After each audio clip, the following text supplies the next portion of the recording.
ಈ ರಂಜಾನಿನ ಸಂದೇಶವನ್ನು ಸಾರುವ ಒಂದು ಉದ್ದೇಶಕ್ಕೋಸ್ಕರ ಈ ಒಂದು ಕಾರ್ಯಕ್ರಮವನ್ನು ನಾವು ಹಮ್ಮಿಕೊಂಡಿದ್ದೇವೆ. ಇದರ ಈದ್ ಸಾರಾಂಶವನ್ನು ನಮಗೆ ಹೇಳಲಿಕ್ಕಿದ್ದಾರೆ ಹೆಲ್ಪ್ ಇಂಡಿಯಾ ಫೌಂಡೇಶನ್ನ ಪತ್ರಿಕಾ ಕಾರ್ಯದರ್ಶಿಯಾದಂತಹ ಜಾಕಿರ್ ಇಕ್ಲಾಸಿ. ಒಂದು ತಿಂಗಳ ರಂಜಾನ್ ವ್ರತ ಆಚರಿಸುವಾಗ ಮನುಷ್ಯ ತನ್ನ ವಿದ್ವೇಷ, ಕೋಪ, ಅಸೂಯೆ, ಪ್ರತೀಕಾರ, ಅಸಹಿಷ್ಣುತೆಯಂತಹ ಮಾಲಿನ್ಯದ ಮೇಲೆ ನಿಯಂತ್ರಣವನ್ನು ಸಾಧಿಸಬೇಕೆಂದು ಇಸ್ಲಾಂ ಕಲಿಸಿಕೊಡಲಾಗಿದೆ. ಆದ್ದರಿಂದ ಈದ್ ಉಲ್ ಫಿತ್ರ್ ಪ್ರೀತಿಯ ಹಬ್ಬವಾಗಿದೆ.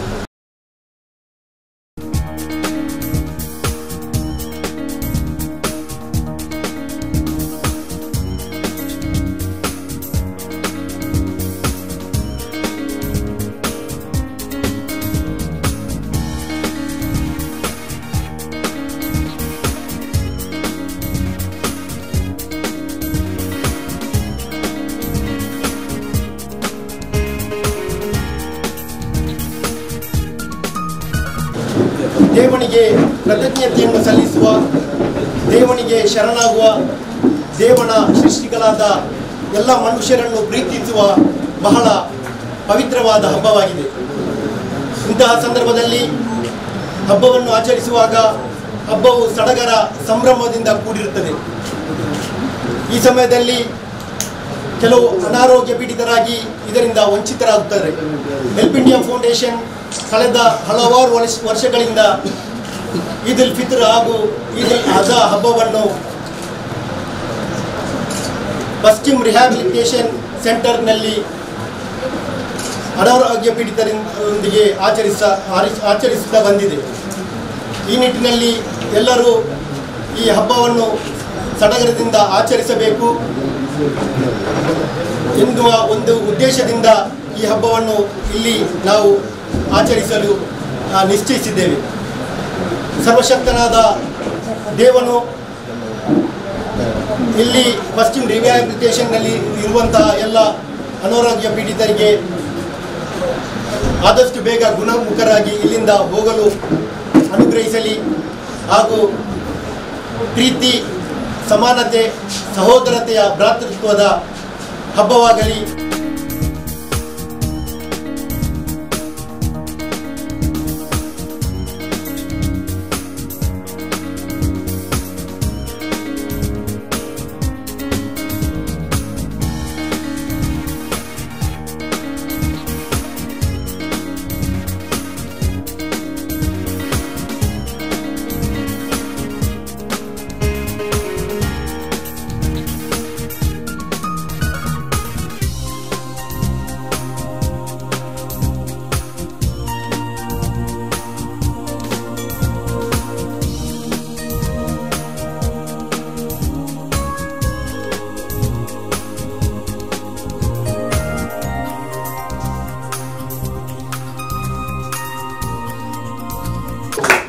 ಸಣ್ಣದಿಂದ ಕಾಲೇಜಿನ ಟೈಮ್ನಲ್ಲಿ ನಮ್ಮ ಊರಿಗೆ ಬಂದು ಇಡೀ ಮೂಡುಬಿದ್ರೆಯವರಿಗೆ ಶೇಮ್ ಮಾಡಿ ಇವರು ಚಾಂಪಿಯನ್ ಆಗಿ ಹೋಗಿದ್ದಾರೆ, ಬೈಕ್ನಲ್ಲಿ ಚಾಂಪಿಯನ್ ಆಗಿ ಹೋಗಿದ್ದಾರೆ.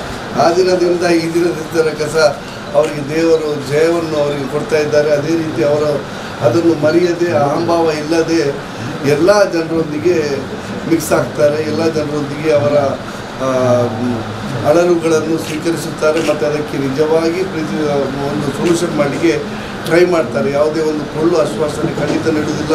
ಇತ್ತೀಚೆಗೆ ನಮ್ಮ ಒಬ್ಬ ಸ್ನೇಹಿತ ಹೇಳಿದರು, ಈ ಮಿನಿಸ್ಟರ್ ಆಗಿ ಇಷ್ಟು ಬ್ಯುಸಿ ಇರುವ ನಡುವೆ ಸಹ ಹೈದರಾಬಾದ್ನಲ್ಲಿ ಒಂದು ಮಿನಿಸ್ಟರ್ನೊಟ್ಟಿಗೆ ಕೆಲಸ ಇದ್ದಾಗ ಫ್ಲೈಟ್ನಲ್ಲಿ ಅವರೊಂದಿಗೆ ಬಂದು ಆ ಕೆಲಸವನ್ನು ಮಾಡಿಕೊಟ್ಟಿದ್ದಾರೆ. ಹೈದರಾಬಾದ್ ತನಕ ಹೋಗಿ ಒಂದು ಕೆಲಸ ಮಾಡಿಕೊಟ್ಟಿದ್ದಾರೆ. ಇಂಥ ಮಹಾನ್ ಕೆಲಸವನ್ನು ಮಾಡಿದಾಗ ಪ್ರಾಯಶಃ ಭಾರತ ದೇಶದ ಎಲ್ಲ ಮಂತ್ರಿಗಳು ಇಂಥದ್ದಾದರೆ ನಾವು ಬೇಗನೆ ಸೂಪರ್ ಪವರ್ ಆಗಲು ಖಂಡಿತ ಸಾಧ್ಯ ಇದೆ ಅಂತ ನಾನು ಅದೇ ರೀತಿ ನಮ್ಮಲ್ಲಿ ಮುಜಾಹಿದ್ ಮತ್ತು ಜಿಹಾದ್ ಅಂತ ಹೇಳ್ತೇವೆ. ಜಿಹಾದ್ ಅಂತ ಹೇಳಿದ ಕೂಡಲೇ ಬಂದೂಕಿನ ನೆನಪು ಬರ್ತದೆ. ನಿಜವಾಗಿ ಒಬ್ಬ ಮುಜಾಹಿದ್ ಅಂತ ಇದ್ದರೆ ಅದು ಇಂಥ ಕೆಲಸ ಮಾಡುವವರಿಗೆ ಅಲ್ಲಾಹನು ಮುಜಾಹಿದ್ ಅಂತ ಹೇಳ್ತಾನೆ. ಅಂದರೆ ಧರ್ಮದ ದಾರಿಯಲ್ಲಿ ಉತ್ತಮ ಕೆಲಸ ಮಾಡುವವನು ಮುಜಾಹಿದ್. ಅದು ನಮ್ಮ ಕಾರ್ಯ. ಅದೇ ರೀತಿ ನಾವು ಈಗ ನಂಬರ್ 2 ಮುಜಾಹಿದ್ನ ಒಂದು ಪಟ್ಟ ಕಟ್ಟಬೇಕಾದ್ರೆ ಅದು ರಾಜಿಕ್ನವರನ್ನು ನಾವು ಕಟ್ಟಬೇಕಾಗ್ತದೆ ಅಂತ ಹೇಳಿದರೆ ಅವರು ಮಾಡಿರುವ ಕೆಲಸದಿಂದ ನಮಗೆ ಹೆಮ್ಮೆ ಆಗ್ತದೆ. ಒಬ್ಬ ಮೊಹಮ್ಮದ್ ಎಂಬ ವ್ಯಕ್ತಿ ಎಲ್ಲಿಯಾದರೂ ತೋಡಿನಲ್ಲಿ ಶರಾಬು ಕುಡಿದು ಬಿದ್ದಾಗ ನಮಗೆ ಇಡೀ ಕಮ್ಯುನಿಟಿಗೆ ಶೇಮ್ ಆಗ್ತದೆ. ಅದೇ ರೀತಿ ರಾಜಿಕ್ ಮತ್ತು ಖಾದರ್ ಸಾಹೇಬ್ರು ಮಾಡೋ ಕೆಲಸದಿಂದ ನಮಗೆ ಹೆಮ್ಮೆ ಕೂಡ ಆಗ್ತದೆ. ಇಂಥ ಜನರನ್ನು ಅಲ್ಲಾಹನು ಎಲ್ಲ ಕಡೆ ಸೃಷ್ಟಿಸಲಿ. ಅದೇ ರೀತಿ ರೋಹಿತರು ಮಾಡುವ ಈ ಕೆಲಸದಿಂದಾಗಿ ನಮ್ಮ ಒಬ್ಬರು ಸ್ನೇಹಿತರು ಹೇಳ್ತಾರೆ ಏನಂತ ಹೇಳಿದರೆ, ನಮ್ಮ ಜನರಲ್ಲಿಯೂ ಈ ಭಾವನೆ ಬಂದು ಇಡೀ ಲೋಕದ ಸೇವೆ ಮಾಡೋದ್ರಲ್ಲಿ ನಾವು ಜನರು ಮುಂಚೂಣಿಯಲ್ಲಿದ್ದರೆ ಖಂಡಿತ ಇಸ್ಲಾಂ ಇಸ್ ದ ಬೆಸ್ಟ್ ರಿಲಿಜನ್ ಅಂತ ನಮಗೆ ಸಾಧಲಿಕ್ಕೆ ಸಾಧ್ಯವಾಗ್ತದೆ. ಒಂದು ದಿನ ಮದರ್ ತೆರಿಸಾರವರು ಒಂದು ಬಸ್ ಸ್ಟ್ಯಾಂಡ್ನಲ್ಲಿದ್ದ ಹುಳ ಹಿಡಿದು ಅವರ ಮೇಲೆ ಹುಳ ಹರಿತಾ ಇತ್ತು. ಅವರನ್ನು ಬಂದು ಮದರ್ ತೆರಿಸಾ ಸ್ವಂತ ಕ್ಲೀನ್ ಮಾಡಿ ಅವರನ್ನು ಟ್ರೀಟ್ಮೆಂಟ್ ಮಾಡಿ ಅವರ ಹತ್ರ ಕೇಳಿದರು, ನಿಮಗೆ ಹೀಗೆ ಆಯಿತು ಅಂತ. ಆಗ ಹೇಳಿದರು, ನನ್ನ ಗಂಡ, ನಾನು 2 ಮದುವೆ ಆಗಿದ್ದು ನನ್ನ ಗಂಡ, ಆಗ 2ನೇ ಹೆಂಡತಿಯ ಮಕ್ಕಳು ನನ್ನನ್ನು ಹುಚ್ಚಿ ಅಂತ ಡಾಕ್ಟರ್ ಸರ್ಟಿಫಿಕೇಟ್ ಮಾಡಿ ನನ್ನನ್ನು ದಾರಿಯಲ್ಲಿ ತಂದು ಬಿಟ್ಟರು. ಆದ್ದರಿಂದ ನನಗೆ ಹೀಗೆ ಅವಸ್ಥೆ ಆಗಿದೆ. ಒಂದು ಸಮಯ ನನಗೆ ಪುನರ್ಜನ್ಮ ಅಂತ ಇದ್ದರೆ ಅಥವಾ ನನಗೆ ಸ್ವರ್ಗ ಅಂತ ಸಿಕ್ಕಿದರೆ ನಾನು ಆ ಸ್ವರ್ಗವನ್ನು ಮದರ್ ತೆರಿಸರಿಗೆ ಕೊಡುವಂತ ನಾನು ಅಲ್ಲಾಹನ ಹತ್ರ ಹೇಳ್ತೇನೆ ಅಂತ ಆ ಒಂದು ಮುಸ್ಲಿಂ ಹೆಂಗಸರು ಹೇಳಿತಂತೆ ಆ ಮದರ್ ತೆರಿಸರು. ಅದೇ ರೀತಿ ನಾನು ರೋಹಿತರ ಬಗ್ಗೆ ಹೇಳ್ತೇನೆ, ನೀವು ನಮ್ಮ ಅಲ್ಲಾಹನ ಹತ್ರ ಒಂದು ಗಿಫ್ಟ್ ಈ ಊರಿಗೆ, ಈ ಉಳ್ಳಾಲಕ್ಕೆ ಒಂದು ಗಿಫ್ಟ್ ಅಂತ ಭಾವಿಸ್ತೇನೆ. ಖಾದರ್ ಸಾಹೇಬರು ಫಸ್ಟ್ ಪ್ರಿಯಾರಿಟಿ ಕೊಟ್ಟು 97 ಜನರು ಇಲ್ಲಿ ಸಾಕ್ತಾ ಇದ್ದಾರೆ. ಇವರಿಗೆ ಸರಿಯಾದ ಒಂದು ಜಾಗದ ವ್ಯವಸ್ಥೆ ಮಾಡಿ ಕೊಟ್ಟರೆ ತುಂಬ ಕಷ್ಟ ಮಾಡ್ತೀನಿ. ಮೊದಲು ಎಲ್ಲರೂ ನಿಮ್ಗೆ ಇಂಥ ಒಂದು ರಿಕ್ವೆಸ್ಟ್ ಮಾಡ್ತಾರೆ, ನೀವು ಎಲ್ಲರಲ್ಲೂ ಪೂರ್ತಿಸ್ತೀರ, ಅದು ಹೇಗೆ ಅಂತ ನಮಗೆ ಗೊತ್ತಿಲ್ಲ. ಒಂದು ಜಿನ್ ಅಂತ ಅಲ್ಹಮ್ದುಲಿಲ್ಲಾ. ರೋಹಿತ್ರೆ, ನಿಮಗೆ ನಾನು ನನ್ನ ಬಳಿಯಲ್ಲಿ ಸ್ವಲ್ಪ ಬನ್ನಿ, ಸಾಧ್ಯವಾದ ಒಂದು ಅರಿದ ಸೇವೆ ನಾನು ಸಹ ಮಾಡಲಿಕ್ಕೆ ನನಗೆ ಅವಕಾಶ ಕೊಡಿ, ಖಂಡಿತ ನಾನು ಮಾಡ್ತೇನೆ. ಮತ್ತು ಎಲ್ಲ ನಮ್ಮ ಇಸ್ಲಾಂನಲ್ಲಿ ತಿಳಿಸೋದು ಏನಂತ ಹೇಳಿದ್ರೆ, ಹುಕೂಕುಲ್ಲಾ, ನಾನು ಗುರುಗಳ ಹತ್ರ ಕಲಿತ ಪ್ರಕಾರ ಹುಕೂಕುಲ್ಲಾ ಅಂತ ಹೇಳಿದರೆ ನಮಾಜ್, ರೋಜಾ, ಹಜ್, ಝಕಾತ್, ಇದು ನಮ್ಮ ಮತ್ತು ಅಲ್ಲಾಹನ ನಡುವೆ ಇರುವ ಬಾಂಧವ್ಯ. ಇದರಲ್ಲಿ ಅಲ್ಲಾಹನ ಕ್ಷಮೆ ಕೊಡಬಹುದು. ಆದರೆ ಮನುಷ್ಯ ಸೇವೆಯಲ್ಲಿ ನಾವು ಹೆಚ್ಚು ಕಡಿಮೆ ಮಾಡಿದರೆ ಅಥವಾ ಪ್ರಾಣಿ ಸೇವೆ ಅಥವಾ ದೇವನ ಸೃಷ್ಟಿಯ ಲೋಕದಲ್ಲಿರುವ ಎಲ್ಲ ಚರಾಚರ ವಸ್ತುಗಳ ಬಗ್ಗೆ ನಾವು ಜಾಗೃತಿ ವಹಿಸದಿದ್ದರೆ ಖಂಡಿತ ನಮಗೆ ಸ್ವರ್ಗ ಯಾವುದೇ ಉಮ್ರಾ ಮತ್ತು ಹಜ್ ಮಾಡಿದರೂ ಖಂಡಿತ ಸಿಗುವುದಿಲ್ಲ ಅಂತ ಅಲ್ಲಾಹನೇ ತಿಳಿಸುವುದರಿಂದ ನಾವು ಇದರ ಬಗ್ಗೆ ಜಾಸ್ತಿ ಆಲೋಚನೆ ಮಾಡಿ ನಾವು ಮನುಷ್ಯ ಪ್ರೇಮಿಗಳು ಜಾಸ್ತಿಯಾಗಿ ಮಂತ್ರ ಪಠಿಸುವ ತುಟಿಗಳಿಗಿಂತ ಸಹಾಯ ಮಾಡುವ ಕೈಗಳು ಲೇಸುವಂತ ನಮ್ಮ ಗುರುಗಳು ತಿಳಿಸಿದ್ದಾರೆ. ಎಷ್ಟು ಮಾತು ಹೇಳಿ ನಮ್ಮ ಬಾಫಕ್ಕಿ ತಂಗಳು ಒಂದು ಮಾತನ್ನು ಒಂದು ಸ್ಪೀಚ್ನಲ್ಲಿ ಹೇಳಿದರು ಇತ್ತೀಚೆಗೆ. ಏನಂದರೆ, ನಾನೊಬ್ಬ ಮುಸಲ್ಮಾನನಾಗಿ ನನ್ನ ದೇಶದ ಮೇಲೆ ಸೌದಿ ಅರೇಬಿಯಾ ಒಂದು ವೇಳೆ ಸೇನೆ ಹಿಡಿದುಕೊಂಡು ಯುದ್ಧಕ್ಕೆ ಬಂದರೆ ನಾನು ನನ್ನ ದೇಶದ ಬಾವುಟವನ್ನು ಹಿಡಿದು ಹೋರಾಡಿ ಪ್ರಾಣದ ತ್ಯಾಗ ಮಾಡಲು ಸಂತೋಷ ಪಡುತ್ತೇನೆ ಅಂತ ಹೇಳಿದ್ದಾರೆ. ಆ ಮಾತು ನಾವೆಲ್ಲರೂ ನಾನು ಮಾತನಾಡುವ ಸಚಿವರು ಸಹ ಈ ಕಾರ್ಯಕ್ರಮಕ್ಕೆ ಕಳೆದ ಸಲ ಸಹ ನಮ್ಮೊಟ್ಟಿಗೆ ಭಾಗಿಯಾಗಿದ್ದರು. ಇದರಲ್ಲಿ ನಮಗೆ ಏನು ನಾವು 3 ಸಂದೇಶಗಳನ್ನು ಕೊಟ್ಟದಾಗುತ್ತೆ. ತಂದೆ ತಾಯಿಯನ್ನು ಬಿಟ್ಟು ಲವ್ ಆ್ಯಂಡ್ ಅಫೆಕ್ಷನ್ ಇಲ್ಲದೆ ಅವರ ಪ್ರೀತಿ ಮತ್ತು ಯಾವುದೇ ಒಂದು ಅವರಿಗೆ ಒಂದು ಸ್ವಾವಲಂಬಿ ಜೀವನ ಇಲ್ಲದೆ ಇಲ್ಲಿ ನೆಲೆಸುವಂಥ ಇವರಿಗೆ ಒಂದು ಊಟದಾನ ಮಾಡುವ ಮುಖಾಂತರ ಹೆಲ್ಪ್ ಇಂಡಿಯಾ ಫೌಂಡೇಶನ್ ನಾವು ಸಹ ನಿಮ್ಮ ಜೊತೆ ಇದ್ದೇವೆ ಎನ್ನುವಂತೇಳಿ ಒಂದು ಸಂದೇಶವನ್ನು ಕೊಟ್ಟು ಅವರಿಗೆ ಒಂದು ಒಳ್ಳೆ ಬೆಂಬಲವಾಗಿ ನಿಂತಂಗೆ ನಾವು ಆಗ್ತದೆ. ಅದೇ ರೀತಿ ಈ ಕಾರ್ಯಕ್ರಮದಲ್ಲಿ ನಾವು ಎಲ್ಲ ದಾನಕ್ಕಿಂತ ಶ್ರೇಷ್ಠ ಊಟದಾನ ಇಸ್ಲಾಂ ಕಲ್ಪಿಸಿದ ಒಂದು ದಾನ ಅಂದರೆ ಊಟದಾನ. ಹಸಿದವನಿಗೆ ನೀವು ಒಂದು ಕಾರು ಕೊಟ್ಟರೆ ಏನೂ ಸಾಕಾಗೋದಿಲ್ಲ, ಇಲ್ಲ ದುಡ್ಡು ಕೊಟ್ಟರೂ ಸಾಕಾಗೋದಿಲ್ಲ. ಹಸಿದವನಿಗೆ ಒಂದು ಊಟ. ನಾನು 9 ಗಂಟೆಗೆ ರಾಜಿಕ್ ಅವರು ಹೋಟ್ಲಿಗೆ ಹೋಗಿದ್ದೆ. ಹೋಗುವಾಗ ಹಿಂದಿಯವರ ಕಿಚನ್ ಅವರು ಪ್ಯಾಕ್ ಮಾಡಿಸ್ತಾ ಇದ್ರು. ಆಗೊಂದು ಮಾತು ಹೇಳಿದರು, ದೇವರು ಇಷ್ಟೆಲ್ಲ ಕೊಟ್ಟಿದ್ದಾನೆ ನಮಗೆ, ಇದೊಂದು ನಾವು ಸಣ್ಣ ಕಾರ್ಯ ಇದರಲ್ಲಿ ಮಾಡುವಂಥ ಹಬ್ಬದ ಸಂದರ್ಭದಲ್ಲಿ ಮಾಡುವಂಥ ಸಣ್ಣ ಒಂದು ದಾನ, ಇದು ನಾವು ಮಾಡುವ, ನಮಗೊಂದು 25-30 ಸಾವಿರ ರೂಪಾಯಿ ಖರ್ಚಾಗುತ್ತೆ, ತೊಂದರೆ ಇಲ್ಲ, ದೇವರು ಎಲ್ಲಿಂದಾದ್ರೂ ಕೊಡ್ತಾನೆ ಅಂತೇಳಿ ಅವರ ಒಂದು ವಿಶಾಲ ಮನೋಭಾವ. ಮತ್ತು ಅವರು ಪಿತೃವಿಯೋಗದ ಸಂದರ್ಭದಲ್ಲಿ ಸಹ ಅವರು ಒಂದು ಈ ಸಂತೋಷವನ್ನು, ಹಬ್ಬದ ಸಂತೋಷವನ್ನು ಎಲ್ಲರೊಟ್ಟಿಗೆ ಹಂಚಿಕೊಂಡಂತ ಸಹ ನಾನು ಒಂದು 2 ಗಂಟೆ ಮುಂಚೆ ನಾನು ಅವರ ಹತ್ರ ಕಂಡುಕೊಂಡಂಥ ಒಂದು ವಿಷಯ. ಇನ್ನು ನಮ್ಮ ಕೊಡುಗೆ ದಾನಿಗಳು, ಉದ್ಯಮಿಗಳಾದಂಥ ಅಬ್ದುಲ್ ರೌಫ್ ಫುತ್ತಿಗೆಯವರಿದ್ದಾರೆ. ಅವರು ತುಂಬ ಸಮಾಜಮುಖಿ ಕಾರ್ಯಕ್ರಮಗಳನ್ನು ಮಾಡ್ತಾ ಇದ್ದಾರೆ. ಅವರಿಗೆ ಸಹ ನಾನು ಮುಂದೆ ಅವರು ಒಳ್ಳೆಯದಾಗಲಿ ಅಂತ ಹಾರೈಸ್ತೇನೆ. ಇನ್ನು ನಮ್ಮ ಶಾಸಕರ ಬಗ್ಗೆ ಹೇಳಬೇಕಾದ್ರೆ 4 ದಿವಸ ಹಿಂದೆ ಒಂದು ಪ್ರಜಾವಾಣಿಯಲ್ಲಿ ಒಂದು ಲೇಖನ ಬಂದಿತ್ತು. ನಾವು ಲೇಖನ ಎಲ್ಲ ಓದ್ತೇವೆ, ಉದಯವಾಣಿಯಲ್ಲಿ ಏನು ಬರ್ತದೆ, ಅದರಲ್ಲಿ ಏನು ಬರ್ತದೆ, ಅಥವಾ ಕರಾವಳಿಯಲ್ಲಿ ಏನು ಬರ್ತದೆ. ಆವಾಗ ಅಲ್ಲಿ ಎಲ್ಲ ಇತ್ತು, ಲಿಂಗಾಯತರಿಗೆ ಇಷ್ಟು, ಪರಿಶಿಷ್ಟ ಪಂಗಡದವರಿಗಿಷ್ಟು, ಅವರಿಗಿಷ್ಟು. ಅದರಲ್ಲಿ ಇವರ ಬಗ್ಗೆ ಒಂದು ಚರ್ಚೆ ಆಗ್ತದೆ, 4 ಲೈನ್ ಮಾತ್ರ. ಯುಟಿ ಖಾದರ್ ಸಾಹೇಬ್ರ ಬಗ್ಗೆ ಒಂದು ಚರ್ಚೆ ಆಗ್ತದೆ. ನಾವು ಯಾರ ಹತ್ರ ಹೇಳಲಿಕ್ಕೆ ಹೋಗಿಲ್ಲ, ಇದರಲ್ಲಿ ನಾವು ಹೇಳಲೇಬೇಕೀಗ. ಸದಾ ಚಟುವಟಿಕೆಯಲ್ಲಿರುವ ಪಾದರಸದಂತೆ ತ್ಯಾಗರಾಜ್ ಅಂತ ಹೇಳೋರು ಬರೀತಾರೆ, ಒಬ್ಬರು ಬರಹಗಾರರಲ್ಲಿ ಲಾಸ್ಟ್ ಕಾಲಮಲ್ಲಿ ಬರೀತಾರೆ ಎಲ್ಲರ ಆಯ್ಕೆ ಹೆಂಗೆ ಆಯಿತು, ಇನ್ನೊಬ್ಬರು ಯಾರು ಅವರ ಹೆಸರು ಬೇಡ ನಮಗೆ, ಮುಖ್ಯಮಂತ್ರಿದು ಹೆಂಗೆ ಆಯಿತು, ಉಪಮುಖ್ಯಮಂತ್ರಿ ಹೆಂಗೆ ಆಯಿತು, ಈ ಕಾಸ್ಟವರಿಗೆ ಎಷ್ಟು ಕೊಟ್ಟರು, ಆ ಕಾಸ್ಟವರಿಗೆ ಎಷ್ಟು ಕೊಟ್ಟರು, ಇವರ ಆಯ್ಕೆ ಹೆಂಗೆ ಆಯಿತು ಅಂತ ಅದರಲ್ಲಿ ಒಬ್ಬ ಚರ್ಚೆ ಮಾಡ್ತಾರೆ ತ್ಯಾಗರಾಜ್ ಅವರು. ಸದಾ ಎಲ್ಲರೊಟ್ಟಿಗಿಂತ ಬೆರೆಯುವ ಹಾಗೂ ಯಾರಾದರೂ ಏನು ಕಷ್ಟ ಬಂದಾಗ ಅದನ್ನು ಸ್ಪಂದಿಸುವ ಹಾಗೂ ತಮ್ಮ ಫಾಸ್ಟ್ ಹಿಸ್ಟ್ರಿಯಲ್ಲಿ ಅಂದರೆ ಕಳೆದ ಖಾತೆಗಳನ್ನು ಅವರು ನಿಭಾಯಿಸಿದ ಅವರ ಒಂದು ಇದೊಂದು ಹಿಸ್ಟ್ರಿಯನ್ನು ನೋಡಿ, ಇತಿಹಾಸವನ್ನು ನೋಡಿ ಸಹಜ ಆಯ್ಕೆಯಿಂದ ಕೊಡ್ತಾರೆ. ಸಹಜ ಆಯ್ಕೆಯಲ್ಲಿ ಅಷ್ಟು ಲೇಖನದಲ್ಲಿ ಹಾಗೂ ಅವರು ಆ ಒಂದು ಕೆಟಗರಿಯಲ್ಲಿ ಬರಬೇಕಾದ್ರೆ ಅವರಿಗೆ ಪ್ರಮುಖ ಖಾತೆ ಸಿಗ್ತಿರಲಿಲ್ಲ ಅಂತ ಅದು ಚರ್ಚೆ ಬರ್ತದೆ. ಅದಕ್ಕೆ ಅವರಿಗೆ ಅವರು ಕೊಟ್ಟಂಥ ಖಾತೆ ಅದೊಂದು ಬಹಳ ಪ್ರಮುಖವಾದ ಖಾತೆ. ಆ ಖಾತೆಯಲ್ಲಿ ಈ ಉಳ್ಳಾಳದ ಎಲ್ಲ ಪರಿಸರದವರಿಗೂ ಮತ್ತು ಕರ್ನಾಟಕ ರಾಜ್ಯದಲ್ಲಿ ವಸತಿಯರಿಗೆ ವಸತಿ ಸಿಗುವಂತಹ ಹಾಗೂ ನಗರದಲ್ಲಿ ಯಾರಿದ್ದಾರೆ ಅದೊಂದು ಆ ಒಂದು ಕಲ್ಪನೆ ಇದೆ, ಬಡವರಿಗೆ ಒಂದು ಫ್ಲ್ಯಾಟ್ ಮಾದರಿ ಅಂತ ಒಂದು ಇದನ್ನು ಕನಸಿನ ಕೂಸಿದೆ, ಅದು ಸಹ ಸಿಗಲಿ. ಹಾಗೂ ಅವರು ನಂಬರ್ 1 ಮಂತ್ರಿಯಾಗಿ ಮೂಡಿ ಬರಲಿ. ಮುಂದೆ ಅವರು ನನ್ನ ಪ್ರಕಾರ ಇದೇ ರೀತಿ ಮುಂದುವರಿದರೆ ಅವರು ಒಂದು ದಿನ ಮುಖ್ಯಮಂತ್ರಿ ರೇಸ್ನಲ್ಲಿ ಇರುವುದಕ್ಕೆ ಸಹ ಆ ಲೇಖನದಲ್ಲಿ ಬಂದಂಥ ಒಂದು ವಿಷಯ ಬೇಕಾದ 4 ದಿನ ಮುಂಚೆ ಪ್ರಜಾವಣೆಯನ್ನು ಓದಿದರೆ ಅವ್ರು ಬರೀತಾರೆ ತ್ಯಾಗರಾಜ್ ಅವರು. ಅದೇ ರೀತಿ ರಾಜಿಕ್ ಅವರು ಸಹ ಒನ್ ಮ್ಯಾನ್ ಆರ್ಮಿ ಅಂತ ಹೇಳ್ಬೇಕು. ಅವರು ಈಗ ಎಲ್ಲರೂ ಬಂದು ಸೇರ್ಕೊಳ್ತಾರೆ, ಅವರೊಟ್ಟಿಗೆ ಎಲ್ಲ ತನ್ನ ಧನಬನಗಳನ್ನು ಕೊಡ್ತಾರೆ. ಆದರೆ ಇದೊಂದು ಆ ಒಂದು ಇನ್ಸ್ಪಿರೇಷನ್ ಪ್ರೇರಣೆ ಅನ್ನೋದು ಈ ಕಾರ್ಯಕ್ರಮಕ್ಕೆ ನಮ್ಮ ರಾಜಿಕ್ ಉಲ್ಲಾಲ್ ಅವರು. ಅವರನ್ನು ನಾನು 4-5 ವರ್ಷದಿಂದ ನಾನು ನೋಡ್ತಾ ಇದ್ದೇನೆ, ಅವರ ಭಾಳ ಸಮೀಪದ ಒಡನಾಡಿ ನಾನು. ಅವರು ಈ ಒಂದು ಇಂಥ ಕಾರ್ಯಕ್ರಮಗಳನ್ನು ಬೇರೆ ಬೇರೆ ರೀತಿ ಕಳೆದ ವರ್ಷ ನಾವು ಒಂದು ಹೇಳಿದ್ವಿ, ಕಿವಿಗೆ ಒಂದು ಶ್ರವಣ ಸಾಧನಗಳನ್ನು ಕೊಡೋದು ಭಟ್ಕಳದಲ್ಲಿ, ಅದು ಇನ್ನೂ ಆಗಿಲ್ಲ. ನಮ್ಮ ಸಾಹೇಬರು ಇದ್ದಾರೆ ಇಲ್ಲಿ ಇದು ರೌಫ್ ಕುತ್ತಿಗೆ ಅವರು, ಅದೊಂದು ದೊಡ್ಡ ಮನಸ್ಸು ಮಾಡಬೇಕು ಸರ್ ತಾವು. ಇದೊಂದು ದೊಡ್ಡ ಒಂದು ಕಾರ್ಯಕ್ರಮ ಭಟ್ಕಳದಲ್ಲಿ ಒಂದು ಕಿವಿ ಕೇಳದ ಊರಿದೆ, ಯಾವ ಊರು ಸರ್? ಮೌನ ಬಸ್ತಿ ಏನಿದೆ ಅದೊಂದು ಕಿವಿ ಕೇಳದ ಊರಲ್ಲಿ ಮುಸ್ಲಿಮ್ಸ್ ಎಲ್ಲ ಇದ್ದಾರೆ. ಆ ಏರಿಯಾದಲ್ಲಿ ಯಾರಿಗೂ ಕಿವಿ ಕೇಳೋದಿಲ್ಲ.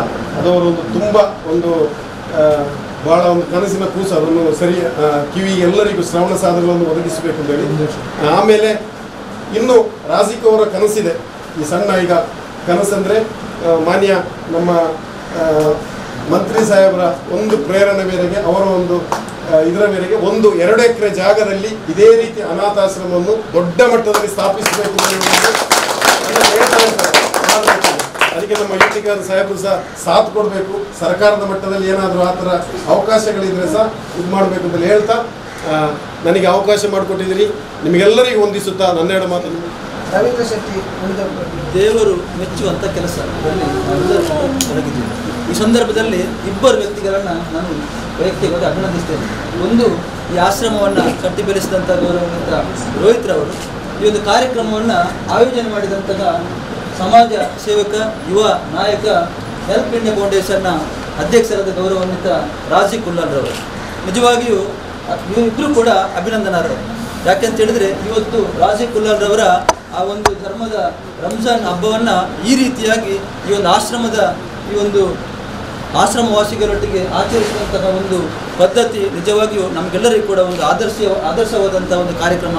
ಅವರಿಗೆ ದೇವರು ಇನ್ನಷ್ಟು ಈ ರೀತಿಯಾದ ಸಮಾಜಮುಖಿ ಕಾರ್ಯಕ್ರಮ ಮಾಡಲಿಕ್ಕೆ ಅನುಗ್ರಹಿಸಲಿ ಅಂತ ಹೇಳುತ್ತಾ, ಅದೇ ರೀತಿ ರೋಹಿತ್ ರವರು ಈ ಒಂದು ಆಶ್ರಮವನ್ನು ಕಟ್ಟಿ ಬೆಳೆಸ್ತಾ ಇದ್ದಾರೆ. ನಿಜವಾಗಿಯೂ ಎಲ್ಲರೂ ಕೂಡ ಮಂತ್ರಿಗಳು ಇದರ ಬಗ್ಗೆ ಇನ್ನಷ್ಟು ಸಹಕಾರ ಕೊಡಬೇಕು ಎನ್ನುವ ಒಂದು ವಿನಂತಿಯನ್ನು ಮಾಡಿದ್ದಾರೆ. ನಾನು ಕೂಡ ಆ ವಿನಂತಿಯನ್ನು ಮಾಡುತ್ತಾ ಮುಂದಿನ ದಿನಗಳಲ್ಲಿ ರೋಹಿತ್ ರವರ ಈ ಆಶ್ರಮ ಇನ್ನಷ್ಟು ವ್ಯವಸ್ಥಿತವಾಗಿ ಆಗುವಲ್ಲಿ ನಾವೆಲ್ಲರೂ ಕೂಡ ಅವರಿಗೆ ಸಹಕಾರವನ್ನು ಕೊಡೋಣ ಅಂತ ಹೇಳುತ್ತಾ ಈ ಒಂದು ಕಾರ್ಯವನ್ನು ಮಾಡಿದಂಥ ಇಬ್ಬರಿಗೂ ಕೂಡ ಅಭಿನಂದನೆ ಸಲ್ಲಿಸುತ್ತಾ ಇನಿ ಹೆಲ್ಪ್ ಇಂಡಿಯಾ ಫೌಂಡೇಶನ್ ಪಂಡ ಎನ್ನ ಒಂಜಿ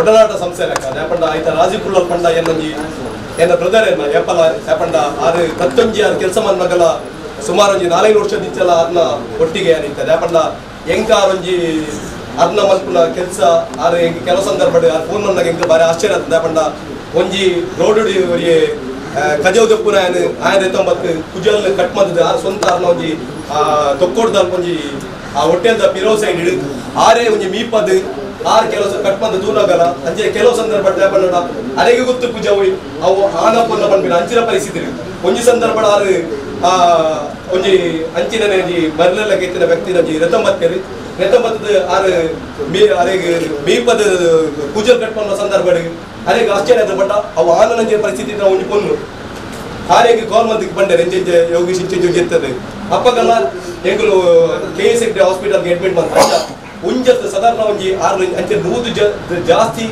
ಇಂಚಿನ ಪೇಷಂಟ್ ನಕ್ಲೇನು ಅಡ್ಮಿಟ್ ಬಂದದ್ದು ಅವೇನು ಪೀರಾಕ್ಲೇನ ಇಲ್ಲದಕ್ಕೆ ಸೇರ್ಪನಾಗ ಕೆಲವು ಸಂದರ್ಭ ಏನಿತ್ತೆ ಒಂಜಿ ಉತ್ತರ ಪ್ರದೇಶ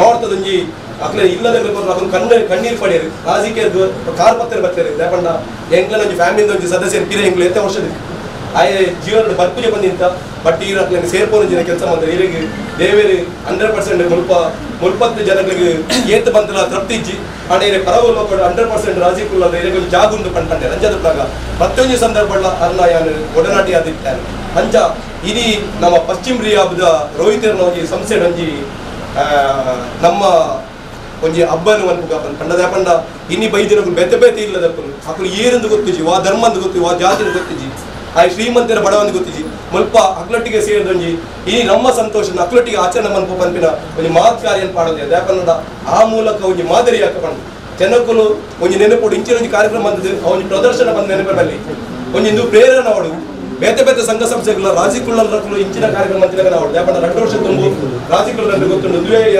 ಎನ್ನ ಪುಟ್ಟದಿನ ಪರ್ಬ 2 ವರ್ಷ ದುಂಬದ ಪುಟ್ಟದಿನ ಪರ್ಬ ರೋಹಿತರ್ನ ಉಪಸ್ಥಿತಿ ಮುಲ್ಪ ಬಂದಿದ್ದ ಅದೇ 2 ವರ್ಷ ದುಂಬ ಮುಲ್ಪನೆ ಊರೆಲ್ಲ ಒನಸ್ಕೊಡ್ದು ಎನ್ನ ಬರ್ತ್ಡೇ ಸೆಲೆಬ್ರೇಷನ್ ಮುಲ್ಪ ಬಂದಿದ್ದ ಯಾಕಂದ್ರೆ ಅಪ್ಪಗಳ ದುವೇ ಪಾತ್ರ ಬಂತೆ ಒಂಜಿ ಅಕ್ಲೆಗೆ ಒಂಜಿ ಆದಿಲ್ಲ ಒಂಜಿ ರಿಕ್ವೆಸ್ಟ್ ಬಂದಿತ್ತೇರಿ ಎಂಗ್ಲಿಗೆ ದಯಮಂದದೊಂಜಿ ಸರ್ಕಾರದೊಂಜಿ ಜಾಗದೊಂಜಿ ಕೊರ್ರೆಂಜಿ ಪ್ರಯತ್ನ ಮಾಡ್ಕೊಡು ಇಂಗ್ಲೇನ ಎನ್ನ ಸಹೋದರ ಏನಂತೀರ ಸನ್ಮಾನ್ಯ ಯುಟಿ ಖಾದರ್ ಉಳ್ಳರು ಆರ್ಲ ಒಂಜಿ ಡೈನಮಿಕ್ ಲೀಡರ್ ಯಾಕಂಡ ಎನ್ನ ಕಾಲೇಜ್ ದಿಂಚ ಎನ್ನ ಆತ್ಮೀಯ ಇದೆ ಯಾರಿಗೆ 2 ವರ್ಷ ದುಂಬೆ ಬಂದೆ ಇರು ಫ್ಯೂಚರ್ ಒಂಜಿ ದಿನ ಬಾರಿ ಮಲ್ಲ ಮಂತ್ರಿ ಆಪರ್ ಬಂದು ಅಂಡ್ ಆರು ನರೇಡ ನನ್ನ ಮಸ್ತ್ ಕೆಲಸ ಉಂಟು ಮನ್ಪೆರ ದಯಮಂದದು ಆರು ಆಯ್ನಾದ ಜನಗಳ ಸ್ಪಂದನೆ ಮನ್ಪೆ ಕೆಲಸ ಮಾಡ್ಬೋದು ದಯಪಂಡ ಜನಗಳ ಪ್ರೀತಿ ಕೆಲಸ ಮನ್ಪಡ್ಪಂಡದು ಯಾನು ಅರೆಗೆ ಯಾನು ವಿನಂತಿ ಮಂದದು ರಾಜಿಕುಳ್ಳರೆಗ್ಲ ಒಂಜಿ ಆಶ್ರಯ ಮನ್ಪುನ ಒಂಜಿ ಕನಸುಂಡು ಅವೇನ್ಲ ಒಂಜಿ ಐಕುಲ ಒಂಜಿ ಆಯ್ನಾತ ಜಾಗರ ಸಹಕಾರ ಕೊರಡು ಅಕ್ಕೆರೆ ರೋಫುಲ್ ಆರ್ಲ ಬಾರಿ ಉದಾರದಾನಿ ದಯಪಂಡ ಯಾನು ಸ್ನೇಹಾಲಯದ ಒಂಜಿ ಕಾರ್ಯಕ್ರಮ ಮಾಡ್ಲ ಅರ್ನೊಟ್ಟಿಗೆ ಆ ದಿನ ಸ್ಟೇಜ್ ಇಡಾರ್ ಪಂತೇರು 100 ಜನ ಒನಸಿ ಎನ್ನ ಲೆಕ್ಕ ಕೊರಪ ಬಂದ ಅಂಚಿನ ಒಂಜಿ ಮಸ್ತ್ ಜನ ಉದಾರಿ ನಕ್ಕಲು ನಮ್ಮೊಟ್ಟಿಗೊಳ್ಳೇರು ಅಂಚ ಶರೀಫ್ ಸಾಹೇಬರ ಪೊಲೀಸ್ ಅಧಿಕಾರಿ ಸ್ನೇಹಿತರು ರವೀಂದ್ರ ಶೆಟ್ಟಿ ಉಸ್ಮಾನ್ ಉಲ್ಲೇರು ಪೂರಾ ಮಸ್ತ್ ಜನಗಳು ತಂಡ ಎಡ್ಡ ತಂಡನೇ ರಾಜಿಕೊಳ್ಳಲು ಪತ್ತೊಂದೇರಿ ಆಶ್ರಮ ಪಂಡ ಏಪನ ಒಂಜಿ ನೆನಪೊಚ್ಚಿ ಆಶ್ರಮ ಎಡ್ಡ ವಿಷಯ ಆಗ್ತದೆ ಇನ್ನು ಬಾರಿ ಒಂಜಿ ದುರಂತ ಬಂದು ಪಂಡ ಆಶ್ರಮ ಜಾಸ್ತಿ ಅಪ್ಪ ನಾವು ಎಡ್ಡ ಲಕ್ಷಣ ಆಗ್ತದೆ ಯಾಪಂಡ ಬಾರಿ ಬೇಜಾರ್ ಸಂಗತಿ ಆಂಡಲ ಅನಿವಾರ್ಯವಾದ ಇತ್ತ ಆಶ್ರಮ ನಮ್ಮ ಒಲೆಗೆ ಬಂದ ಪರಿಸ್ಥಿತಿ ಯಾಪಂಡ ಏತೆ ಜನಗಳಿಗೆ ಆಶ್ರಮದ ಅನಿವಾರ್ಯತೆ ಉತ್ತಿರೆಗೋಸ್ಕರ ನಮ್ಮ ಒಂಜಿ ಸಂತೋಷ ಬಂದ ನೆನಪಲ್ಲಿ ಯಾಪಂಡ ಆಶ್ರಮ ಅಪ್ಪನ ಏಪಲ್ ಎಡ್ಡತ್ತು ಆಂಡಲ ಇನ್ನಿತ್ತ ಪ್ರಸ್ತುತ ಸಮಾಜದ ಆಶ್ರಮದ ಅಗತ್ಯವನ್ನು ಪಂಪಿನೆಗೋಸ್ಕರ ನಮ್ಮ ಇಂಥ ಒಂದು ಪಶ್ಚಿಮ ರಿಹ್ಯಾಬ್ ಅಲ್ಲಿ ಆಚರಣೆ ಮಾಡಲಿಕ್ಕೆ ನಿರ್ಧಾರ ಮಾಡಿದ್ದು ಹೆಲ್ಪ್ ಇಂಡಿಯಾ ಫೌಂಡೇಶನ್ ಖಂಡಿತ ಇದು ಸಂತೋಷದ ವಿಚಾರ. ಇದಕ್ಕಿಂತ ಮುಂಚೆ ಕೂಡ ಇಲ್ಲಿಯೇ ಬಂದು ಇಂಥ ಒಂದು ಆಶ್ರಮದಲ್ಲಿ ಆಚರಣೆ ಮಾಡಬೇಕು ಅಂತ ಅವರು ಆಲೋಚನೆ ಮಾಡಿದ್ದು ಸಂತೋಷ ಕೊಡ್ತಾ ಇದೆ. ಅದರ ಜೊತೆ ನಮಗೆಲ್ರಿಗೂ ಸನ್ಮಾನ್ಯ ಯುಟಿ ಖಾದರ್ ಅವರಿದ್ದಾರೆ, ಅವರ ಆಗಮನ ಕೂಡ ನಮಗೆಲ್ರಿಗೂ ತುಂಬ ಸಂತೋಷ ಕೊಟ್ಟಿದೆ. ಹೆಚ್ಚಾಗಿ ಅವರು ಯಾಕೆಂದರೆ ಅವಿರತವಾಗಿ ಏನು ಹೇಳ್ತೀವಿ ಅವಿಶ್ರಾಂತವಾಗಿ ಕೆಲಸ ಮಾಡ್ತಾನೆ ಇರುವಂಥ ಜನ, ಯಾವಾಗಲೂ ವಿಶ್ರಾಂತಿ ಇರೋದಿಲ್ಲ. ಅಷ್ಟು ಬ್ಯುಸಿಯಾಗಿದ್ದರೂ ಕೂಡ ಅಂಥ ವ್ಯಕ್ತಿ ಇಂಥ ಒಂದು ಪುಟ್ಟ ಆಶ್ರಮಕ್ಕೆ ಬಂದು ಇಂಥ ಒಂದು ಏನು ಹಬ್ಬದ ಒಂದು ವಾತಾವರಣದಲ್ಲಿ ಅವರು ಕೂಡ ಭಾಗಿಯಾಗಿ ಆ ಸಂತೋಷವನ್ನು ಹಂಚಿಕೊಂಡಿದ್ದಾರೆ ಅಂತ ಹೇಳುವಾಗ ಸಂತೋಷ ಆಗ್ತದೆ. ಜೊತೆಗೆ ನಾನು ಅವರಲ್ಲಿ ಕೇಳುವಂಥದ್ದು ಏನು ಅಂದರೆ, ಇಲ್ಲಿ ಈ ಸಂಸ್ಥೆ ಈಗ ಪ್ರಾರಂಭವಾಗಿ 8 ವರ್ಷ ಆಯಿತು. ಮುಖ್ಯವಾಗಿ ಕೆಲವರಿಗೆ ಈ ಸಂಸ್ಥೆ ಯಾಕೆ ಪ್ರಾರಂಭ ಆಯಿತು ಅಂತ ಗೊತ್ತಿಲ್ಲ. ಅದಕ್ಕೋಸ್ಕರ ಚಿಕ್ಕದಾಗಿ, ಯಾಕೆಂದರೆ ಜಾಸ್ತಿ ಸಮಯ ಇಲ್ಲ, ಎಲ್ಲರೂ ಬ್ಯುಸಿಯಾಗಿರ್ತೀರಿ. ಹೌದು, ನಮಾಜ್ ಇದೆ. ಇದನ್ನು ನನ್ನ ತಾಯಿಯ ಒಂದು ನೆನಪಿಗೆ ನಾನು ಇದನ್ನು ಶುರು ಮಾಡಿದ್ದು. ನಾನು ಲಿಂಕ್ ಡಿ ಎಡಿಕ್ಷನ್ ಸೆಂಟ್ರಲ್ಲಿ ಅಲ್ಲಿ ಕೌನ್ಸಿಲರ್ ಆಗಿ ನಾನು ಕೆಲಸ ಮಾಡ್ತಾ ಇದ್ದೆ. ಆ ಸಂದರ್ಭದಲ್ಲಿ ನನ್ನ ತಾಯಿ ಅನಾರೋಗ್ಯವಾಗಿದ್ದರು. ಅವರು ಎದ್ದೇಳಲಿಕ್ಕೆ ಆಗದಂಥ ಒಂದು ಪರಿಸ್ಥಿತಿ. ನಾನು ಅವರನ್ನು ದಿನಾಲು ರೆಡಿ ಮಾಡಿಕೊಂಡು, ಬೆಳಿಗ್ಗೆ ರೆಡಿ ಮಾಡಿಕೊಂಡು ನಾನು ಕೆಲಸಕ್ಕೆ ಹೋಗ್ತಾ ಇದ್ದೆ. ಕೆಲಸಕ್ಕೆ ಹೋದ ಜಾಗದಲ್ಲಿ ಸಮಾಧಾನ ಇರ್ತಿರಲಿಲ್ಲ, ಯಾಕೆಂದರೆ ಮನೆಯದೇ ನೆನಪು. ಅವರನ್ನು ಆ ಹಗಲು ಹೊತ್ತು ನೋಡ್ತಾ ಇದ್ದದ್ದು ನನ್ನ ತಂದೆ. ಪರಿಸ್ಥಿತಿ ನೋಡಿ, ವಯಸ್ಸಾದ ವ್ಯಕ್ತಿಗಳು ಇಬ್ಬರು, ತಂದೆ ಆದರೂ ಅವರಿಗೆ ಸಹಾಯ ಮಾಡುವಂಥದ್ದಾದರೂ ಹೇಗೆ, ಅವರಿಗೂ ಯಾರಾದರೂ ನೋಡ್ಕೊಳ್ಬೇಕು ಅಂಥ ಒಂದು ಸ್ಥಿತಿ ಇತ್ತು. ಅಂಥ ಸ್ಥಿತಿ ಇರುವಾಗ ನಾನು ಆಲೋಚನೆ ಮಾಡಿದೆ, ಇವರಿನ್ನು ಬದುಕಿದ್ರೆ ಎಷ್ಟು ಸಮಯ ಬದುಕಬಹುದು. ನಮಗೋಸ್ಕರ ಚಿಕ್ಕಂದಿನಿಂದ ಇಷ್ಟೆಲ್ಲ ಕಷ್ಟಪಟ್ಟು ಸಾಕಿ ಸಲಹಿದ ತಂದೆ ತಾಯಿಗೆ ನಾನು ಏನು ಕೊಡ್ತಾ ಇದ್ದೇನೆ? ಅವರನ್ನು ರೆಡಿ ಮಾಡೋದು, ಕೆಲಸಕ್ಕೆ ಹೋಗೋದು, ವಾಪಸ್ ಬರುವ ತನಕ ಅವರು ಕಾಯ್ತಾ ಇರೋದು. ಹಾಗಾದರೆ 24 ಗಂಟೆ ಅವರ ಒಟ್ಟಿಗೆನೆ ನಿಲ್ಲಲಿಕ್ಕೆ ನಾನು ಏನಾದರೂ ಒಂದು ಮಾಡಬೇಕು ಅಂತ ಆಲೋಚನೆ ಮಾಡಿದ್ದು. ಆವಾಗ ನನಗೆ ಹೊಡೆದದ್ದು ಇದೇ, ಏನು ಅಂದರೆ ಅವ್ರ ಥರನೇ ಇವತ್ತು ಕಷ್ಟದಲ್ಲಿರುವವರು, ವಯಸ್ಸಾದವರು, ಅಶಕ್ತರು ಎಷ್ಟೋ ಮಂದಿ ಇದ್ದಾರೆ. ಅವರನ್ನೆಲ್ಲ ಒಟ್ಟು ಹಾಕಿ ನಾನು ಯಾಕೆ ನೋಡಬಾರ್ದು? ಆವಾಗ ನನ್ನ ತಂದೆ ತಾಯಿ ನನ್ನ ಜೊತೆಗೇನೆ 24 ಗಂಟೆ ನನ್ನ ಜೊತೆಗೇನೆ ಇದ್ದಾಗೆ ಆಗತ್ತೆ ಅಂತ ಹೇಳಿ ಆಲೋಚನೆ ಮಾಡಿ ಶುರು ಮಾಡಿದ್ದು. ಅವರಿಬ್ಬರಿಂದ ಶುರು ಮಾಡಿದ್ದು. ಇವತ್ತು 97 ಜನ ನಮ್ಮ ಈ ಸಂಸ್ಥೆಯಲ್ಲಿದ್ದಾರೆ ಅಂತ ಹೇಳಿಕ್ಕೆ ನಾನು ಖುಷಿ. ಹಾಗೆಯೇ ನಮ್ಮ ಮುಂದಿನ ಯೋಜನೆಗೆ ಸರ್ಕಾರ ಕೂಡ ಅದಕ್ಕೆ ಸ್ಪಂದಿಸಬೇಕು ಅಂತ ನಾನು ಕೇಳಿಕೊಳ್ತಾ ಇದ್ದೇನೆ. ಏನಂದರೆ, ಹೊಸ ಯೋಜನೆ ಮುಡಿಪಲ್ಲಿ ನಮ್ಮದೊಂದು ಜಾಗ ಇದೆ. ಆ ಜಾಗದಲ್ಲಿ ಸುಸಜ್ಜಿತವಾದ ಒಂದು ಕಟ್ಟಡ ಮಾಡಬೇಕು, ಎಲ್ಲ ವ್ಯವಸ್ಥೆ ಮಾಡಿಕೊಂಡಿದ್ದೇನೆ. ಆ ಕಟ್ಟಡಕ್ಕೆ ದಾನಿಗಳ ಅಗತ್ಯ ಕೂಡ ಇದೆ. ಅದನ್ನು ನಾನು ಇಲ್ಲಿ ಸಚಿವರಿದ್ದಾರೆ, ಅವರ ಮುಂದೆ ನಾನು ಕೇಳಿಕೊಳ್ತಾ ಇದ್ದೇನೆ. ಓಕೆ, ಅದಕ್ಕೋಸ್ಕರ ಜೊತೆಗೆ ಎಲ್ಲರ ಗಣ್ಯ ವ್ಯಕ್ತಿಗಳು ಇಷ್ಟು ಜನ ಇಲ್ಲಿ ಸೇರಿದ್ದೀರಿ. ರಾಜಿಕ್ ಅವರು ಕೂಡ ನಮಗೆ ಯಾವತ್ತೂ ಇಲ್ಲಿ ಏನು ಸಪೋರ್ಟ್ ಮಾಡುವಂಥದ್ದಿದೆ. ಅಥವಾ ಕೆಲವು ಪೇಷಂಟನ್ನು ಅವರು ಕ್ರಿಟಿಕಲ್ ಕಂಡೀಷನಲ್ಲಿ ಇರುವಾಗ ಇಲ್ಲಿ ಬಂದು ಸೇರಿಸಿದ ಪೇಷಂಟ್ ಇದ್ದಾರೆ. ನಾವು ಕೂಡ ನಂತರ ಅವರನ್ನು ಹುಷಾರಾದಮೇಲೆ ಅವರ ವಿಳಾಸವನ್ನು ಪತ್ತೆ ಹಚ್ಚುವಂಥ ಕೆಲಸ ಕೂಡ ಇಲ್ಲಿ ಮಾಡ್ತೀವಿ. ಹಾಗೆಯೇ ಮುಂದಕ್ಕೂ ಇದು ವಿಸ್ತಾರ ಆದಾಗೆ ಇನ್ನೂ ಕೂಡ ಜಾಸ್ತಿ ರೋಗಿಗಳಿಗೆ ಇಲ್ಲಿ ಏನು ಸೇವೆ ಪಡೀಲಿಕ್ಕೆ ಸಾಧ್ಯ ಆಗ್ತದೆ. ಎಲ್ರಿಗೂ ನಾನು ಈ ಸಂದರ್ಭದಲ್ಲಿ ಶುಭಾಶಯವನ್ನು ಪ್ರೀತಿ ಸಹನೆ ಮತ್ತು ನಾನು ಮಾತ್ರ ಸಂತೋಷ ಮತ್ತು ನೆಮ್ಮದಿಯಿಂದ ಇರುವುದಲ್ಲ, ನಮ್ಮ ಜೊತೆ ಎಲ್ಲರೂ ಕೂಡ ಸಂತೋಷ ಮತ್ತು ನೆಮ್ಮದಿಯಿಂದ ಇರಬೇಕೆಂಬ ಸಂದೇಶ ಕೊಡುವಂಥ ಹಬ್ಬ ಆಗಿದೆ. ಆ ಹಬ್ಬದ ಸಂದೇಶಕ್ಕೆ ಅನುಗುಣವಾಗಿ ಹೆಲ್ಪ್ ಇಂಡಿಯಾ ಫೌಂಡೇಶನ್ ಇವತ್ತು ನಾವೆಲ್ಲರೂ ಕೂಡ ಜೊತೆ ಸೇರಿಕೊಂಡು ಸಂತೋಷದಿಂದ ಆಚರಣೆ ಮಾಡಬೇಕು. ಈ ಕಾರ್ಯಕ್ರಮ ಇವತ್ತು ಹಮ್ಮಿಕೊಂಡದಕ್ಕೆ ಹೆಲ್ಪ್ ಇಂಡಿಯಾ ಫೌಂಡೇಶನ್ ಅಭಿನಂದನೆ ಶುಭಾಶಯ ನಾನು ಸಲ್ಲಿಸುವಂಥದ್ದು. ಬಹುಶಃ ಈ ಕಾರ್ಯಕ್ರಮ ಎಲ್ಲ ಸಹಕರಿಸಿದ್ದಾರೆ. ನಮ್ಮ ರೋಹಿತ್ ಅವರಿಗೆ ಕೂಡ ಎಲ್ಲರ ಪರ ಅಭಿನಂದನೆ ಸಲ್ಲಿಸಿ ಏನೆಲ್ಲ ಬಹುಶಃ ಉದ್ದೇಶ ಇದೆ, ನಾವು ಮುಂದೆ ನಿಂತ ಸಂಪೂರ್ಣವಾದ ಸಹಕಾರ ತೆಗೆದುಕೊಳ್ಳೋದ ಅವಕಾಶ ಎಲ್ಲ ವರ್ಷದ ಕಾರ್ಯಕ್ರಮಗಳನ್ನು ಕೂಡ ಭಾಗವಹಿಸಿದ್ದೆ. ಆವಾಗ ಈ ರಸ್ತೆ ಸರಿ ಇರಲಿಲ್ಲ, ನಾವು ನೋಡಿದ್ದಾನೆ ಯಾಕೆ ಸರಿ ಇಲ್ಲ. ಮತ್ತು ನಾನೇ ಬಂದು ಶಾಲೆ ದೀಕ್ಷಿತರನ್ನು ಸೇರಿಕೊಂಡು ಅಲ್ಲಿಂದ ಪ್ರಾರಂಭ ಆಗಿ ಇಡೀ ಆ ರಸ್ತೆ ಬಹುಶಃ ನಾನು ಇದನ್ನು ಇನ್ಸ್ಪೆಕ್ಷನ್ ಮಾಡಲಿಕ್ಕೆ ಬಂದಾಗ ರಾತ್ರಿ 1:30 ಗಂಟೆ ಕ್ಲೋಸ್ ಇದೆ. ನನಗೆ ಬೆಳಿಗ್ಗೆ ಟೈಮ್ ಇಲ್ಲ. ನನ್ನ ಕ್ಷೇತ್ರಕ್ಕೆ ಇನ್ಸ್ಪೆಕ್ಷನ್ ಹೋಗೋದು ನಾನು ನೈಟ್ 1:30 ಗಂಟೆಗೆ ಬಂದದ್ದು. ಇವರೆಲ್ಲ ಇದ್ದರು, ನಾನು ದೀಕ್ಷಿತ ಅವರೆಲ್ಲ ಸೇರಿ ನಾನು ಇಲ್ಲಿ ರಾತ್ರಿ ನನಗೆ ಬರಲಿಕ್ಕಾಗಲಿಲ್ಲ ಹೆದರಿಕೆಯಿಂದ. ಆ ಪರಿಸ್ಥಿತಿ ಕಡ್ಡಾಯವಾಗಿ ಇದನ್ನು ಮಾಡಲೇಬೇಕಂತ ಹೇಳಿಕೊಂಡು ಎಲ್ಲರಿಗೂ ಬಹುಶಃ ನನ್ನ ವಿಶೇಷವಾದ ಇದು ಶುಭಾಶಯ ಸಲ್ಲಿಸುತ್ತಾ, ಬಹುಶಃ ಬೇರೆ ಬೇರೆ ಕಷ್ಟಗಳು ನಿಮಗೆ ಇರ್ಬೋದು. ಆ ಇದ್ದಂಥ ಕಷ್ಟದಲ್ಲಿ ದೇವರು ನಿಮಗೆ ಒಂದು ಅತ್ಯುತ್ತಮವಾದ ಸ್ಥಳದಲ್ಲಿ ಇವತ್ತು ಒಂದು ಜೀವನ ಮಾಡೋದು ಅವಕಾಶ ಮಾಡಿ ಕೊಟ್ಟಿದ್ದನ್ನು ನಾನು ಹೇಳಲಿಕ್ಕೆ ನಾನು ಇವತ್ತು ಇಚ್ಛಿಸ್ತೇನೆ. ರೋಹಿತ್ ಅವರ ಸಂಸ್ಥೆಯಲ್ಲಿ ನಿಮ್ಮನ್ನೆಲ್ಲ ತಂದೆ ತಾಯಿ ರೀತಿಯಲ್ಲಿ ಸೋದರತೆಯಿಂದ ನೋಡಿಕೊಂಡು ಬಹುಶಃ ಭಾಳ ಪ್ರೀತಿಪೂರ್ವಕವಾಗಿ ಬಹುಶಃ ನಿಮಗೆ ಜೊತೆ ಇರೋದು ಕೂಡ ಅತ್ಯಂತ ಸಂತೋಷದ ವಿಚಾರ. ಸೊ ಯಾರು ಕೂಡ ಇಲ್ಲಿ ಬೇಸರ ಮಾಡೋದು ಅವಕಾಶ ಇವತ್ತು ಯಾವುದು ಕೂಡ ಇಲ್ಲ. ಯಾಕಂತ ಹೇಳಿದರೆ ಟೆನ್ಷನ್ ಇಲ್ಲದವನು, ಕಷ್ಟ ಇಲ್ಲದವನು ಯಾರು ಕೂಡ ಇವತ್ತಿಲ್ಲ. ನೀವು ಎನಿಸ್ಬೇಕು ನಿಮಗೆ ಮಾತ್ರ ಕಷ್ಟ ಅಂತೇಳಿ, ನಮ್ಮ ಕಷ್ಟಕ್ಕೆ ನೀವು ಹೋಗಬೇಕು, ನನ್ನ ಕಷ್ಟ ಉಂಟು. ಆದ ಕಾರಣ ಪ್ರತಿಯೊಬ್ಬರಿಗೂ ಕೂಡ ಕಷ್ಟದ ಜೀವನವೇ ಇವತ್ತು ಇರುವಂಥದ್ದು. ಆದ ಕಾರಣ ಇವತ್ತು ನಿಮಗೆಲ್ಲ ಬಹುಶಃ ಆ ಕಷ್ಟಗಳನ್ನ ನಾವು ಮರೆತು ಬಹುಶಃ ದೂರ ಇಟ್ಟು ಒಂದು ನೆಮ್ಮದಿಯ ಸಂತೋಷದ ಜೀವನ ಬಾಳುವಂಥದ್ದು ಮನೋಭಾವವನ್ನು ನಾವು ಎಲ್ಲ ಇವತ್ತು ಹಮ್ಮಿಕೊಳ್ಬೇಕು. ದೇವರು ನಮಗೆ ಎಷ್ಟು ವರ್ಷ ಆಯುಷು ಕೊಟ್ಟಿದ್ದಾನೆ ಅಂತ ನಮ್ಗೆ ಯಾರಿಗೂ ಗೊತ್ತಿಲ್ಲ. ಕೊಟ್ಟಂಥ ಆಯುಷನ್ನು ನಾವು ಟೆನ್ಷನ್ ಮಾಡಿ ದುಃಖ ಮಾಡಿಕೊಂಡು ಏನು ಫಲ? ಇದ್ದಂಥ ಸಮಯದಲ್ಲೂ ಭಾಳ ಎಲ್ಲಿದ್ದರೂ ಕೂಡ ಭಾಳ ಸಂತೋಷದಿಂದ ಪ್ರೀತಿ ವಿಶ್ವಾಸದಿಂದ ಕಳೆಯುವಂಥ ಮನೋಭಾವವನ್ನು ನೀವೆಲ್ಲರೂ ಕೂಡ ಇವತ್ತು ಹಮ್ಮಿಕೊಳ್ಬೇಕಂತ ನಾನು ಕೂಡ ಅವಕಾಶ ನಾನು ಇವತ್ತು ಮಾಡ್ತೇನೆ. ಅದಕ್ಕಾಗಿ ನಿಮಗೆಲ್ಲರಿಗೂ ಕೂಡ ಬೇರೆ ಬೇರೆ ರೀತಿಯ ಸಮಸ್ಯೆ ಇರ್ಬೋದು, ಅದನ್ನೆಲ್ಲ ಬದಿಗಿಟ್ಟು ಇಲ್ಲಿ ಇರುವ ಸಮಯ ಭಾಳ ಸಂತೋಷದಿಂದ ತಮ್ಮ ಜೀವನ ಸಾಗಿಸುವಂಥ ಅವಕಾಶ ತಾವು ಇವತ್ತು ಮಾಡುವಂತ ನಾನು ಹೇಳಿಕೊಳ್ತಾ ದೀರ್ಘವಾಗಿ ಮಾತಾಡದೆ ನಿಮಗೆಲ್ಲ ನನ್ನ ಶುಭಾಶಯ ಸಲ್ಲಿಸಿ ನಿಮ್ಮೆಲ್ಲರ ಆಶೀರ್ವಾದ ಕೂಡ ನಾನು ಬೇಡಿಕೊಂಡು ರೋಹಿತ್ ನಮ್ಮೆಲ್ಲ ತಂಡದವರು ಯಾರ ಕೆಲಸ ನಿಮ್ಗೆಲ್ಲ ನನ್ನ ಅಭಿನಂದನೆ.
ಪುದರ್ ಬರಲಿ ದಾದ ನೀರಿಗಿತ್ತ ಕಿವಿತ್ತದಿದೆ ಎಂಚಾಪುಂಡು ಕೇಂಡೆ ಇಂಗ್ಲ ಪಾನ್ ಮಾಡಕ್ಕೆ ಇಂದು ದುಂಬು ದಿತ್ತಾರ ಇಂದು ಮಿಷಿನ್ ಕೇನೊಂದು ಇತ್ತನ ದುಂಬು